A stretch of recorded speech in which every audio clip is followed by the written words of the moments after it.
আপোনালোকৰো কাঠৰ ফাৰ্নিচাৰবোৰত ঘূণ-পোকে ধৰিছে নেকি? বিচনা, সোফা বা দৰ্জা খিৰিকীটো বহুদৰে ঘূণে ধৰি পেলাই বেয়া কৰি পেলাই কাঠখিনি। যদিহে সেই সমস্যাটো হৈছে, এই পদ্ধতিটো বা এই ভিডিঅ'টো আজি আপোনালোকৰ বাবে। আপোনালোকে এনেদৰে ব্যৱহাৰ কৰিব, আপোনালোকৰ ঘূণে ধৰা সমস্যাটো একেবাৰে দূৰ হ'ব। যিহেতুকে কাঠৰ ফাৰ্নিচাৰৰ কথা, গতিকে বহুত দামীও হয়। তেনেকে ঘূণে নষ্ট কৰিলে সকলোৰে বেয়া লাগে। গতিকে বহুতখিনি অধ্যয়ন কৰি মেলি বা ব্যৱহাৰ কৰিবলৈ দিয়াই পেলাই ভিডিঅ'টো প্ৰস্তুত কৰিছোঁ। আশা কৰোঁ আপোনালোক উপকৃত হ'ব। প্ৰথম পদ্ধতিটো, দুটা পদ্ধতি আপোনালোকক ক'ম। আপোনালোকৰ যিটো সহজলভ্য সেইটো কৰিব। কেৰাচিন তেলো ভাল, কেৰাচিন পাবলৈ নাই বা তেনেকৈ কাঠত দিলে কালাৰটোও বেয়া হৈ যায় বা তেনেকৈ গুচি যোৱাও দেখা যায়। সেইবাবে মই কেৰাচিন তেলৰ ব্যৱহাৰৰ কথা নকওঁ।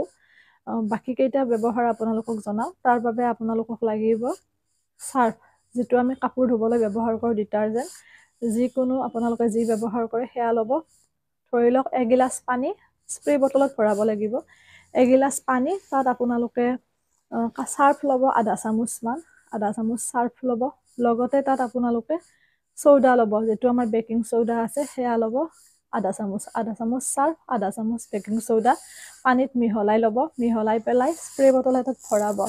ভৰাই পেলাই সেয়া আপোনালোকে স্প্ৰে কৰি দিব আপোনালোকৰ ফাৰ্নিচাৰৰ তলৰ ফালে বা দৰ্জা খিৰিকীৰ য'ত য'ত ঘূণ-পোকে ধৰিছে তাত আপোনালোকে স্প্ৰে কৰি দিব।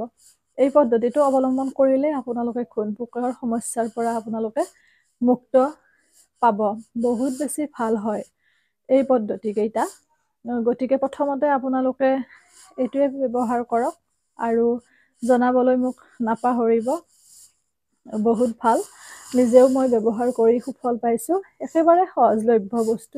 আধা চামুচ চাৰ্ফ আৰু আধা চামুচ বেকিং চৌদা মিহলি কৰি লৈ স্প্ৰে কৰি দিব। অকল যে আপোনালোকৰ ঘূণ-পোকৰ সমস্যাই দূৰ হ'ব তেনেকুৱা নহয়, বিভিন্ন পোক-পতংগ আপোনালোকৰ দূৰ হ'ব। বিশেষকৈ ধৰি লওক কেৰেলোৱা বা তেনেকুৱা বিচাই বাহ লয় বহুতৰে, সেইবোৰ সমস্যাও দূৰ হ'ব। ক'ৰবাত যদি বহুত বেছি বিচাৰ বাহ আছে, তাতো আপোনালোকে যদি স্প্ৰে কৰি দিয়ে সেই সমস্যাটো দূৰ হ'ব। আৰু যদি এই পানীখিনিৰে ঘৰো মচি আনে আপোনালোকে, তেতিয়াও আপোনালোকৰ ঘৰত বিভিন্ন সাপ বা তেনেকৈ ভেকুলী, এইবোৰ সমস্যাৰ পৰা আপোনালোকে মুক্ত হ'ব পাৰিব। এইটো হৈছে প্ৰথম পদ্ধতি। এতিয়া আহিছোঁ দ্বিতীয় পদ্ধতিটোৰ বাবে। দ্বিতীয় পদ্ধতিটোৰ বাবে আপোনালোকক লাগিব যিটো আমাৰ মহানিম তিতা আছে। মহানিম তিতাটো আপোনালোকে থেতেলাই পেলাই মিক্সিটো দি ল'ব পাৰে। দি পেলাই ৰস উলিয়াই ল'ব। ধৰি লওক এগিলাচ পানীত আপোনালোকে 5-6 চামুচমান মহানিম তিতাৰ ৰস দিব।